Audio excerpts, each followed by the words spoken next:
ನಮಸ್ತೆ ನ್ಯೂಸ್ ಬೀಟ್ಗೆ ಸ್ವಾಗತ. ನಾನು ಕಾವ್ಯ ವಿಶ್ವಕರ್ಮ. ಹಬ್ಬದ ಸೀಸನ್ ಅಂದ್ರೆ ಈ ಶ್ರಾವಣ ಮಾಸ ಶುರುವಾಗ್ತಾ ಇದ್ದಂತೆ ಹಬ್ಬದ ಸೀಸನ್ಗಳು ಸ್ಟಾರ್ಟ್ ಆಗುತ್ತೆ. ಅಂದ್ರೆ ನೋಡಿ, ದಸರಾ ಆಗಿರ್ಬೋದು, ಗಣೇಶ ಹಬ್ಬ ಆಗಿರ್ಬೋದು, ನಾಗರ ಪಂಚಮಿ ಆಗಿರ್ಬೋದು, ಇವೆಲ್ಲ ಹಬ್ಬಗಳು ಸಾಲು ಹಬ್ಬಗಳು ಬರುತ್ತೆ. ಇನ್ನು ಈ ಸಾಲು ಹಬ್ಬಗಳಿಗೆ ನಾವು ಸ್ವೀಟ್ ಕೂಡ ಮಾಡ್ತೀವಿ. ಆದರೆ ಇಂತಹ ಸಂದರ್ಭದಲ್ಲಿ ಬೆಲೆ ಏರಿಕೆಯಾಗಿದೆ, ಸಕ್ಕರೆಯದ್ದು ಹಾಗೆ ಬೆಲ್ಲದ್ದು. ಹಬ್ಬದ ಸೀಸನ್ನಲ್ಲೇ ಜನಸಾಮಾನ್ಯರ ಜೇಬಿಗೆ ಕತ್ತರಿ ಬಿದ್ದಿದೆ. ಹಬ್ಬದ ಸೀಸನ್ನಲ್ಲೇ ಜನಸಾಮಾನ್ಯರ ಜೇಬಿಗೆ ಕತ್ತರಿ ಬಿದ್ದಿದೆ. ಬೆಲೆ ಏರಿಕೆಯಿಂದ ಸಾರ್ವಜನಿಕರ ಆಕ್ರೋಶ ತುತ್ತ ತುದಿಗೆ. ಕಹಿಯಾಯಿತು ಸಕ್ಕರೆ, ಕರಗಿ ಹೋಯಿತು ಬೆಲ್ಲ. ಹಬ್ಬದ ಸ್ವೀಟ್ ಮಾಡಲು ಗ್ರಾಹಕರು ಹೈರಾಣಾಗಿದ್ದಾರೆ. 55 ರೂಪಾಯಿ ಇದ್ದಂತಹ ಸಕ್ಕರೆ 75 ರೂಪಾಯಿಗೆ ಏರಿಕೆಯಾಗಿದೆ. ಮಾರುಕಟ್ಟೆಯಲ್ಲಿ ಸಕ್ಕರೆ ಬೆಲೆ ರಾಕೆಟ್ ವೇಗದಲ್ಲಿ ಜಿಗಿತಗೊಂಡಿದೆ. ಕಬ್ಬು ಇಳುವರಿ ಕುಸಿತವೇ ಕಾರಣ ಅಂತ ಸರ್ಕಾರ ಹೇಳ್ತಿದೆ. ಕೇಂದ್ರ ಸರ್ಕಾರದ ವಿರುದ್ಧ ಮಲ್ಲಿಕಾರ್ಜುನ್ ಖರ್ಗೆ ಕಿಡಿಕಾರಿದ್ದಾರೆ. ಎಐಸಿಸಿ ಅಧ್ಯಕ್ಷ. ಮಾರುಕಟ್ಟೆಯನ್ನ ನಿಯಂತ್ರಿಸಲು ಕೇಂದ್ರದಿಂದ ಬಿಗಿ ಕ್ರಮವನ್ನ ಕೂಡ ಕೈಗೊಳ್ಳಲಾಗಿದೆ. ಗ್ರಾಹಕರ ರಕ್ಷಣೆಗೆ ಕೇಂದ್ರ ಸರ್ಕಾರ ತುರ್ತು ಎಚ್ಚರಿಕೆಯನ್ನ ಕೂಡ ಕೊಟ್ಟಿದೆ. ಹಾಗಾದ್ರೆ ಈ ಬಾರಿ ದೇಶದಲ್ಲಿ ಸಕ್ಕರೆ ಬೆಲ್ಲದ ಅಭಾವ ಯಾಕೆ ಸೃಷ್ಟಿಯಾಯಿತು? ಯಾಕೆ ಕಬ್ಬು ಉತ್ಪಾದನೆ ನಮ್ಮ ದೇಶದಲ್ಲಿ ಆಗಲ್ವೇ? ಸಕ್ಕರೆಯನ್ನ ಆಮದು ಮಾಡಿಕೊಳ್ತೀವಾ ಅಥವಾ ರಫ್ತು ಮಾಡ್ತೀವಾ? ಆ ಬಗ್ಗೆ ಒಂದಷ್ಟು ಮಾಹಿತಿಯನ್ನ ನಿಮ್ಮ ಮುಂದೆ ಇಂದು ನ್ಯೂಸ್ ಬೀಟ್ ಮೂಲಕ ಹಂಚಿಕೊಳ್ತಾ ಇದ್ದೇವೆ. ನೋಡಿ, ದೇಶದಲ್ಲಿ ಮುಂಬರುವಂತಹ ಹಬ್ಬದ ಋತು. ಈಗಾಗಲೇ ಶ್ರಾವಣ ಮಾಸ ಅಂದ್ರೆ ಹಬ್ಬಗಳ ಮಾಸ ಅಂತಾನೆ ಹೇಳ್ಬೋದು. ಹಬ್ಬಗಳು ಇಲ್ಲಿಂದ ಶುರು ಅಂತಾನೆ ಹೇಳ್ಬೋದು. ಆದರೆ ಇಂತಹ ಸಂದರ್ಭದಲ್ಲಿ ಸಕ್ಕರೆ ಬೆಲೆ ಏರಿಕೆಗೆ ಕಡಿವಾಣ ಹಾಕೋಕೆ ಕೇಂದ್ರ ಸರ್ಕಾರ ಮಹತ್ವದ ನಿರ್ಧಾರವನ್ನ ಕೂಡ ಕೈಗೊಂಡಿದೆ. ನೋಡಿ, ಸುಮಾರು 1 ದಶಕದ ಬಳಿಕ ಇದೇ ಮೊಟ್ಟ ಮೊದಲ ಬಾರಿಗೆ 10 ಲಕ್ಷ ಮೆಟ್ರಿಕ್ ಟನ್ ಅಂದ್ರೆ 1 ಮಿಲಿಯನ್ ಟನ್ ಕಚ್ಚಾ ಸಕ್ಕರೆಯನ್ನ ಸುಂಕರಹಿತವಾಗಿ ಆಮದು ಮಾಡಿಕೊಳ್ಳೋಕೆ ಸರ್ಕಾರ ಅನುಮತಿಯನ್ನ ನೀಡಿದೆ. ಹಾಗಾದ್ರೆ ಯಾಕೆ ಅನ್ನೋದು ಇಲ್ಲಿ ಪ್ರಶ್ನೆಯಾಗುತ್ತೆ. ಹಬ್ಬದ ಸೀಸನ್ ಹತ್ರ ಬರ್ತಾ ಇದ್ದಂತೆ ಹಬ್ಬಕ್ಕೆ ಸ್ವೀಟ್ ಮಾಡೋಕೆ, ನಮ್ಮನೇಲಿ ಹಬ್ಬ ಅಂತಂದ್ರೆ ಈಗ ಸಕ್ಕರೆ ಅಥವಾ ಬೆಲ್ಲವನ್ನ ಬಳಕೆ ಮಾಡಿಕೊಂಡು ಸಿಹಿಯಾದಂತಹ ಪದಾರ್ಥಗಳನ್ನ ಮಾಡ್ತೀವಿ. ಇಂತಹ ಸಂದರ್ಭದಲ್ಲಿ ಕೇವಲ 55 ರೂಪಾಯಿ ಇದ್ದಂತಹ ಸಕ್ಕರೆ ಕೆಜಿಗೆ ಇದೀಗ 75 ರೂಪಾಯಿಗೆ ಏರಿಕೆಯಾಗಿದೆ ಅಂತಂದ್ರೆ ಏನರ್ಥ? ಸಕ್ಕರೆಯನ್ನ ಆಮದು ಮಾಡ್ಕೊಳ್ತೀವಿ ಅಥವಾ ರಫ್ತು ಮಾಡ್ತೀವಾ ನಮಗೆ ಗೊತ್ತಾಗ್ತಾ ಇಲ್ಲ. ಈ ಬಗ್ಗೆ ಕೇಂದ್ರ ಸರ್ಕಾರ ಕೂಡ ಒಂದಷ್ಟು ಮಾಹಿತಿಯನ್ನ ಕೂಡ ಬಿಟ್ಟುಕೊಡ್ತಾ ಇಲ್ಲ, ಸಮರ್ಥನೆಯನ್ನ ಮಾತ್ರ ಮಾಡ್ಕೊಳ್ತಾ ಇದೆ. ಆದರೆ ಎಐಸಿಸಿ ಅಧ್ಯಕ್ಷ ಮಲ್ಲಿಕಾರ್ಜುನ್ ಖರ್ಗೆ ಅವರು ಮಾತ್ರ ಕಿಡಿಕಾರ್ತಾ ಇದ್ದಾರೆ. ಮಾರುಕಟ್ಟೆಯನ್ನ ನಿಯಂತ್ರಣ ಮಾಡೋಕೆ ಕೇಂದ್ರ ಬಿಗಿ ಕ್ರಮವನ್ನ ಕೂಡ ಕೈಗೊಳ್ಳಬೇಕು. ಗ್ರಾಹಕರ ರಕ್ಷಣೆಗೆ ಕೇಂದ್ರ ಸರ್ಕಾರ ತುರ್ತು ಎಚ್ಚರಿಕೆಯನ್ನ ಕೂಡ ನೀಡಬೇಕು ಅಂತ ಕೂಡ ಹೇಳಿರುವಂಥದ್ದು. ಮಾರುಕಟ್ಟೆಯಲ್ಲಿ ಸಕ್ಕರೆ ಬೆಲೆ ರಾಕೆಟ್ ವೇಗದಲ್ಲಿ ಜಿಗಿತಗೊಂಡಿದೆ. ದೇಶದಲ್ಲಿ ವಾರ್ಷಿಕ ಎಷ್ಟು ಟನ್ ಕಬ್ಬು ಉತ್ಪಾದನೆಯಾಗುತ್ತೆ? ಈ ವರ್ಷ ಯಾಕೆ ದೇಶದಲ್ಲಿ ಸಕ್ಕರೆ ದರ ಏರಿಕೆಯಾಯಿತು? ದೇಶದಲ್ಲಿ ವಾರ್ಷಿಕ 44 ಕೋಟಿ ಟನ್ ಕಬ್ಬು ಉತ್ಪಾದನೆಯಾಗ್ತಾ ಇದೆ. ಇನ್ನು ಉತ್ತರ ಪ್ರದೇಶ ಈ ಒಂದು ಪ್ರದೇಶದಲ್ಲೇ ದೇಶದಲ್ಲೇ ಅತಿದೊಡ್ಡ ಕಬ್ಬು ಉತ್ಪಾದಕ. ರಾಜ್ಯದಲ್ಲಿ ವಾರ್ಷಿಕ 4.1 ಕೋಟಿ ಟನ್ ಕಬ್ಬು ಉತ್ಪಾದನೆಯನ್ನು ಮಾಡಲಾಗುತ್ತೆ. ಕಬ್ಬು ಬೆಳೆಯುವಲ್ಲಿ ಕರ್ನಾಟಕ ದೇಶದಲ್ಲೇ 3ನೇ ಸ್ಥಾನದಲ್ಲಿದೆ. ಮಹಾರಾಷ್ಟ್ರದಲ್ಲಿ ವಾರ್ಷಿಕ 24.1 ಕೋಟಿ ಟನ್ ಕಬ್ಬು ಉತ್ಪಾದನೆ ಕೂಡ ಆಗುತ್ತೆ.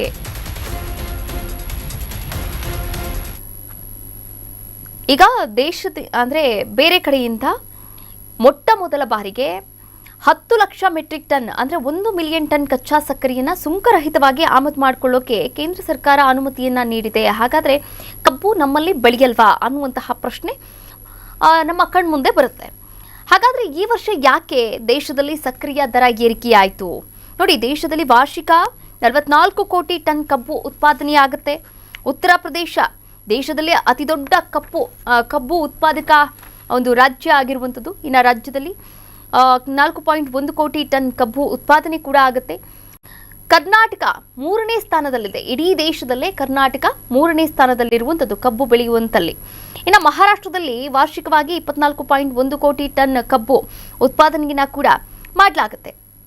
ಆದರೆ ಈ ಸರ್ಕಾರದ ಈ ನಿರ್ಧಾರ ಅಂದರೆ ಈಗ 10 ಲಕ್ಷ ಮೆಟ್ರಿಕ್ ಟನ್ ಕಚ್ಚಾ ಸಕ್ಕರೆಯನ್ನ ಸುಂಕರಹಿತವಾಗಿ ಆಮದು ಮಾಡಿಕೊಳ್ಳುವಂತಹ ನಿರ್ಧಾರ ಏನಿದೆ ಪ್ರಕಟವಾಗ್ತಾ ಇದ್ದಂತೆ ಷೇರು ಮಾರುಕಟ್ಟೆಯಲ್ಲಿ ಪ್ರಮುಖ ಸಕ್ಕರೆ ಉತ್ಪಾದನೆಗಳ ಕಂಪನಿಗಳು ಷೇರುಗಳು ಶೇಕಡ 5 ಭಾರೀ ಕುಸಿತವನ್ನ ಕೂಡ ಕಂಡಿರುವಂಥದ್ದು.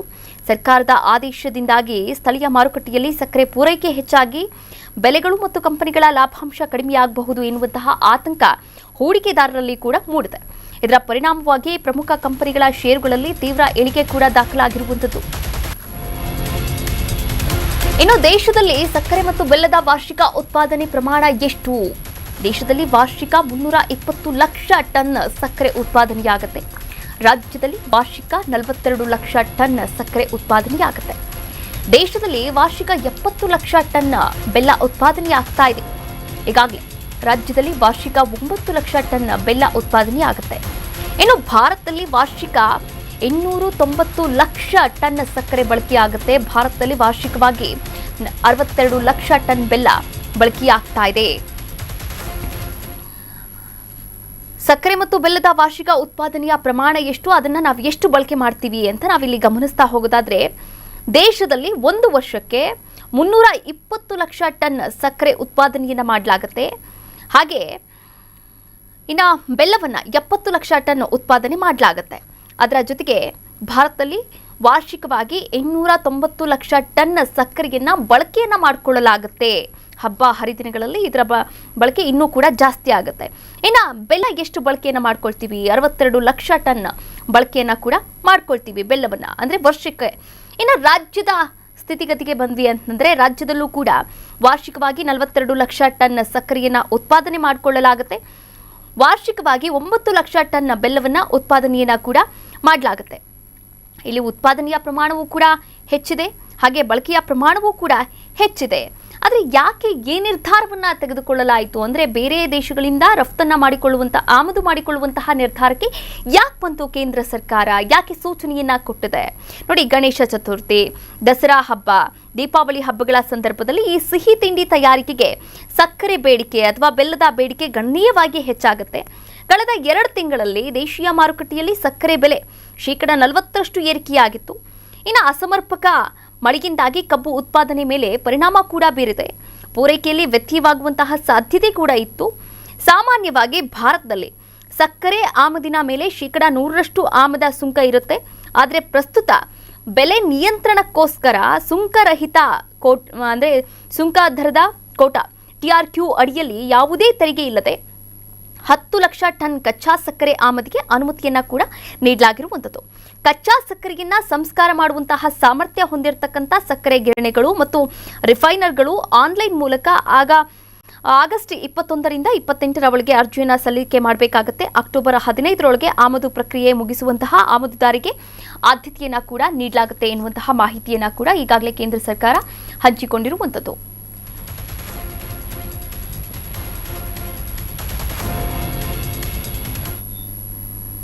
ಹಾಗಾದರೆ ದೇಶದಲ್ಲಿ ವಾರ್ಷಿಕವಾಗಿ ಸಕ್ಕರೆಯ ದಾಸ್ತಾನು ಎಷ್ಟಿದೆ? 2021ರಲ್ಲಿ ಎಷ್ಟಿತ್ತು, 22ರಲ್ಲಿ ಎಷ್ಟಿತ್ತು?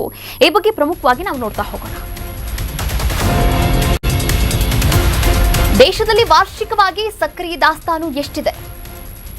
2021 ಮತ್ತು 22ನೇ ಸಾಲಿನಲ್ಲಿ ಸಕ್ಕರೆ ದಾಸ್ತಾನು 62 ಲಕ್ಷ ಟನ್ ಇತ್ತು. 22-23 ಅಂದ್ರೆ 2022-23ರಲ್ಲಿ ದಾಸ್ತಾನು 56 ಲಕ್ಷ ಟನ್ಗೆ ಕುಸಿದಿತ್ತು. 2023 ಮತ್ತು 24ರಲ್ಲಿ ದಾಸ್ತಾನು 51 ಲಕ್ಷ ಟನ್ಗೆ ಇಳಿಕೆಯಾಗಿತ್ತು. 2024 ಮತ್ತು 25ರಲ್ಲಿ ಸಕ್ಕರೆ ದಾಸ್ತಾನು 46 ಲಕ್ಷ ಟನ್ ಇತ್ತು. ಪ್ರಸ್ತುತ ಅಂದ್ರೆ ಈಗ 2025-26ರಲ್ಲಿ 41 ಲಕ್ಷ ಟನ್ಗೆ ಭಾರೀ ಕುಸಿತವಾಗಿದೆ. ಹೀಗಾಗಿ ದರ ಏರಿಕೆಯಾಗಿದೆ. ನೋಡಿ, ದೇಶದಲ್ಲಿ ವಾರ್ಷಿಕವಾಗಿ ಸಕ್ಕರೆ ದಾಸ್ತಾನು ಎಷ್ಟಿದೆ ಅನ್ನೋದನ್ನ ನಾವಿಲ್ಲಿ ಗಮನಿಸ್ತಾ ಹೋಗೋದಾದ್ರೆ, 2021 ಮತ್ತು 22ನೇ ಸಾಲಿನಲ್ಲಿ ಸಕ್ಕರೆ ದಾಸ್ತಾನು 62 ಲಕ್ಷ ಟನ್ ನಮ್ಮ ಬಳಿ ಇತ್ತು. ಇನ್ನು 23ರಲ್ಲಿ 56 ಲಕ್ಷ ಟನ್ಗೆ ಕುಸಿದಿತ್ತು. ಅಂದರೆ ಅಲ್ಲಿಗೆ ಒಂದು 8 ಲಕ್ಷ ಟನ್ ಕುಸಿದಿತ್ತು. 2023 ಮತ್ತು 24ರಲ್ಲಿ ಇದೇ ಸಕ್ಕರೆ ದಾಸ್ತಾನು 51 ಲಕ್ಷ ಟನ್ಗೆ ಇಳಿಕೆಯಾಗಿತ್ತು. ಅಂದರೆ ಮತ್ತೆ ಕಡಿಮೆ ಆಗ್ತಾ ಬಂದಿತ್ತು. 2024 ಮತ್ತು 25ರಲ್ಲಿ 51 ಲಕ್ಷ ಇದ್ದಂತಹ ದಾಸ್ತಾನು 46 ಲಕ್ಷ ಟನ್ಗೆ ಇಳಿಕೆಯಾಗುತ್ತೆ. ಪ್ರಸ್ತುತ ಈ ವರ್ಷ 41 ಲಕ್ಷ ಟನ್ಗೆ ಭಾರೀ ಕುಸಿತಗೊಂಡಿರುವಂಥದ್ದು. ಹೀಗಾಗಿ ಸಕ್ಕರೆಯ ಬೆಲೆ ಏರಿಕೆಯಾಗ್ತಾ ಇದೆ. ಹಾಗೆ ಬೆಲ್ಲದ ಬೆಲೆ ಕೂಡ ಏರಿಕೆಯಾಗ್ತಾ ಇರುವಂಥದ್ದು.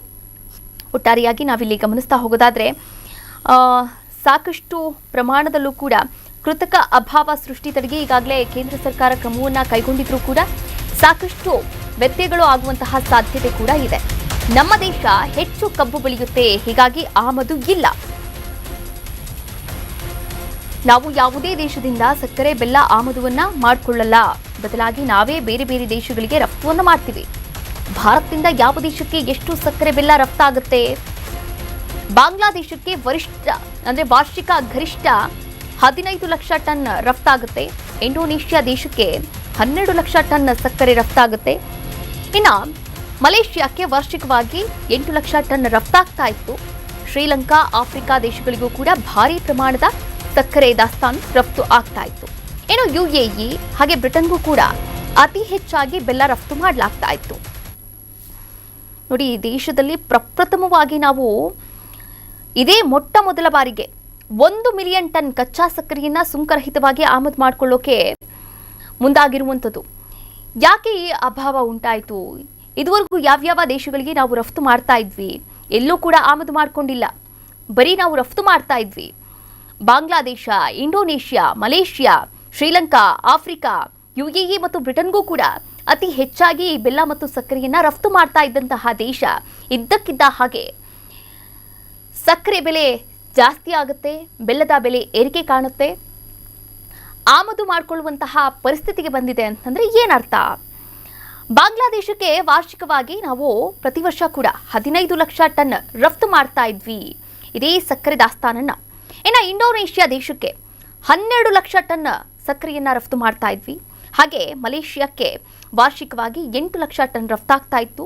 ಶ್ರೀಲಂಕಾ ಮತ್ತು ಆಫ್ರಿಕಾ ದೇಶಗಳಿಗೆ, ಇನ್ನು UAE, ಬ್ರಿಟನ್ಗೂ ಕೂಡ ಅತಿ ಹೆಚ್ಚಾಗಿ ಸಕ್ಕರೆ ಮತ್ತು ಬೆಲ್ಲ ರಫ್ತು ಆಗ್ತಾ ಇತ್ತು. ಕಬ್ಬು ಬೆಳೆಯುವ ವಿಶ್ವದ ಟಾಪ್ ರಾಷ್ಟ್ರಗಳು ಯಾವುವು ಹಾಗಾದ್ರೆ? ಬ್ರೆಜಿಲ್ ವಿಶ್ವದಲ್ಲೇ ಮೊದಲ ದೊಡ್ಡ ಕಬ್ಬು ಉತ್ಪಾದಕ ರಾಷ್ಟ್ರ ಆಗಿದೆ. ಇನ್ನು ಭಾರತ ಜಾಗತಿಕ ಮಟ್ಟದಲ್ಲಿ 2ನೇ ಸ್ಥಾನದಲ್ಲಿ ಭಾರತ ಇರುವಂಥದ್ದು. ಚೀನಾ ದೇಶ ಕಬ್ಬು ಉತ್ಪಾದನೆಯಲ್ಲಿ 3ನೇ ಸ್ಥಾನದಲ್ಲಿದೆ. ಥೈಲ್ಯಾಂಡ್ ವಿಶ್ವದ 4ನೇ ಅತಿ ದೊಡ್ಡ ಕಬ್ಬು ಉತ್ಪಾದಕ ದೇಶವಾಗಿರುವಂಥದ್ದು. ಪಾಕಿಸ್ತಾನ ದೇಶ ಕಬ್ಬು ಬೆಳೆಯುವಲ್ಲಿ 5ನೇ ಸ್ಥಾನದಲ್ಲಿದೆ.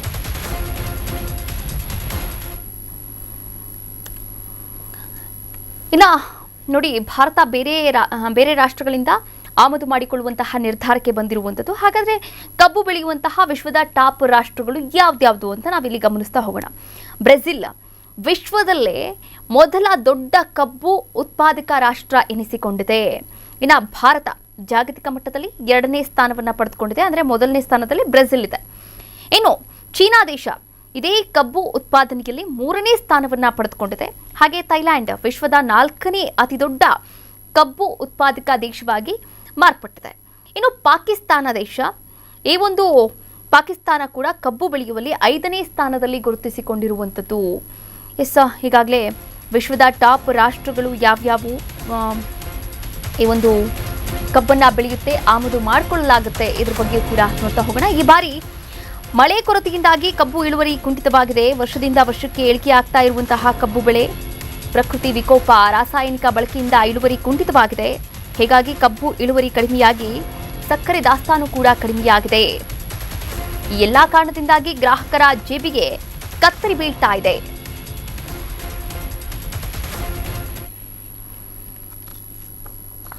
ಈಗ ನೋಡಿ, ಮಳೆ ಕೊರತೆ ಆಗಿದೆ. ಹೀಗಾಗಿ ಕಬ್ಬು ಬೆಳೆಯುವವರು ಕೂಡ ಕಡಿಮೆ ಆದ್ರು, ಕಬ್ಬು ಇಳುವರಿ ಕೂಡ ಕುಂಠಿತ ಆಗಿದೆ. ವರ್ಷದಿಂದ ವರ್ಷಕ್ಕೆ ಕಬ್ಬು ಬೆಳೆಯುವಂತಹ ಬೆಳೆಗಾರರು ಕೂಡ ಕಡಿಮೆ ಆಗ್ತಾ ಇದ್ದಾರೆ. ಯಾಕಂದ್ರೆ ಪ್ರಕೃತಿ ವಿಕೋಪ ಆಗಿರಬಹುದು ಅಥವಾ ಕೆಮಿಕಲ್ಸ್ ಬಳಕೆ ಮಾಡ್ತಾ ಇರುವಂತಹ ವಿಚಾರ ಆಗಿರಬಹುದು, ಇದೆಲ್ಲವೂ ಕೂಡ ಇಳುವರಿ ಕುಂಠಿತಗೊಳಿಸ್ತಾ ಇರುವಂಥದ್ದು. ಹೀಗಾಗಿ ಕಬ್ಬು ಇಳುವರಿ ಕಡಿಮೆಯಿಂದಾಗಿ ಸಕ್ಕರೆ ದಾಸ್ತಾನು ಕೂಡ ಕಡಿಮೆ ಆಗ್ತಾ ಇರುವಂಥದ್ದು. ಈ ಒಂದು ವಿಚಾರಕ್ಕೆ ಸಂಬಂಧಪಟ್ಟ ಹಾಗೆ ಕೃತಕ ಅಭಾವ ಮತ್ತು ದಾಸ್ತಾನು ಮಾಡೋದನ್ನ ತಡೆಯೋಕೆ ಸರ್ಕಾರ ಬಿಗಿಯಾದ ಕ್ರಮವನ್ನ ಕೂಡ ಕೈಗೊಂಡಿರುವಂಥದ್ದು. ಅಂದ್ರೆ ಈಗ ಆಮದು ಮಾಡಿಕೊಳ್ಳುವಂತಹ ವಿಚಾರಕ್ಕೆ ಸಂಬಂಧಪಟ್ಟ ಹಾಗೆ, ಈಗ ಬೆಲೆ ಏರಿಕೆ ವಿಚಾರಕ್ಕೆ ಸಂಬಂಧಪಟ್ಟ ಹಾಗೆ ನಾವಿಲ್ಲಿ ಗಮನಿಸ್ತಾ ಹೋಗೋದಾದ್ರೆ, ತಿಂಗಳಿಗೆ 10 ಟನ್ಗಿಂತ ಹೆಚ್ಚು ಸಕ್ಕರೆ ಬಳಕೆ ಮಾಡುವಂತಹ ಬೃಹತ್ ಗ್ರಾಹಕರು, ಅಂದರೆ ಉದಾಹರಣೆಗೆ ಈ ಸ್ವೀಟ್ ತಯಾರಕರು ಹಾಗೆ ತಂಪು ಪಾನೀಯ ಸಂಸ್ಥೆಗಳಾಗಿರ್ಬೋದು, ತಮ್ಮ 15 ದಿನಗಳ ಬಳಕೆಗೆ ಬೇಕಾಗುವಷ್ಟು ಮಾತ್ರ ದಾಸ್ತಾನನ್ನ ಇಟ್ಕೊಳ್ಬೇಕು. ಇನ್ನು ಈ ನಿಯಮ ಸೆಪ್ಟೆಂಬರ್ 1ರಿಂದ ನವೆಂಬರ್ 30ರವರೆಗೆ ಜಾರಿಯಲ್ಲಿರುತ್ತೆ. ದೇಶೀಯವಾಗಿ ಕಬ್ಬಿನ ಉತ್ಪಾದನೆ ಕುಂಠಿತಗೊಂಡಿರೋದ್ರಿಂದ ಕೇವಲ 2 ತಿಂಗಳಲ್ಲಿ ಸಕ್ಕರೆ ಬೆಲೆ 40% ಏರಿಕೆಯಾಗಿತ್ತು. ಚಿಲ್ಲರೆ ಮಾರುಕಟ್ಟೆಯಲ್ಲೂ ಕೂಡ ಬೆಲೆಗಳು ಪ್ರತಿ ಕೆಜಿಗೆ 52 ರೂಪಾಯಿ ದಾಟಿದ್ದರಿಂದ ಗ್ರಾಹಕರಿಗೆ ಹೊರೆಯಾಗದಂತೆ ತಡೆಯೋಕೆ ಈ ತೀರ್ಮಾನವನ್ನ ಕೂಡ ಕೈಗೊಳ್ಳಲಾಗಿರುವಂಥದ್ದು.